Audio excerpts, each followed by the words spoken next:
The 50s in Israel were especially turbulent. The Arab world was at the height of its arming, and the Western arms embargo on Israel prevented it from arming itself with advanced weaponry. In an attempt to improve its economic situation, Israel signed the reparations agreement with Germany in 1952. The reactions in the public were harsh. Stones were thrown into the Knesset plenum during mass demonstrations. If anyone had known those years that Israel was selling arms to Germany, a decade after the Holocaust, the reactions and implications would have been much more severe. That is why the arms sales to Germany became one of the most closely guarded secrets, and the documents from the IDF archive, which were released for publication this week, say when everything began. In a top-secret document of the military industry's management, it is written that the sale of Uzi submachine guns to the Germans began at the end of 1955.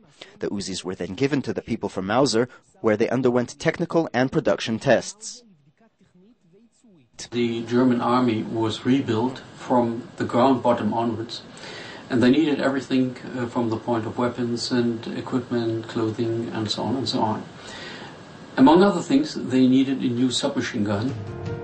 Franz Josef Strauss headed the West German Defense Ministry and wanted to contact Israeli defense establishment officials to get intelligence gathered during the 1956 Sinai operation. In addition, he wanted to discuss acquisition of the new Israeli development that would make it famous around the world, the Uzi submachine gun. A German journalist brought together Strauss and then Israeli Defense Minstry Director General Shimon Peres. אנחנו רצינו שהאוזי יהיה הנשק הסטנדרטי של נאט"ו.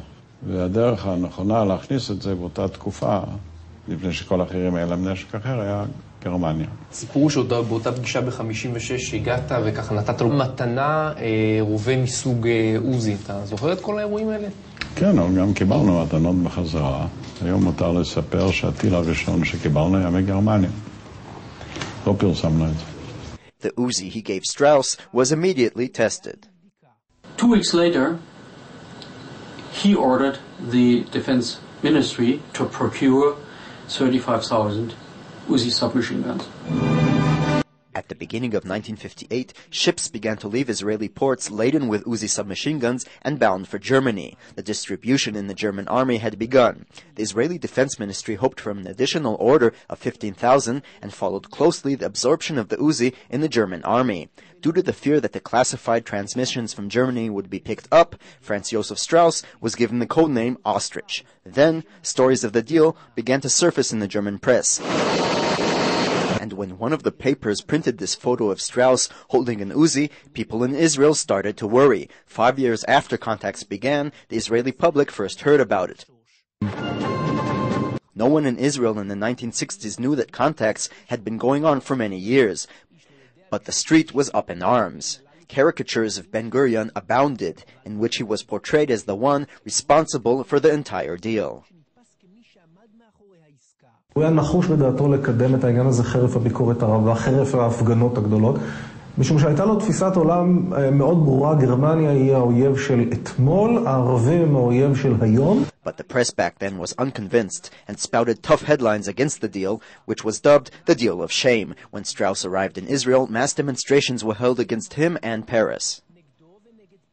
הזמנתי אותו לארוחה אצלנו בבית, הייתה הפגנה, תחת לבית וכתוב פרס ושטראוס הראוס רצו לגרש אותי מן הארץ.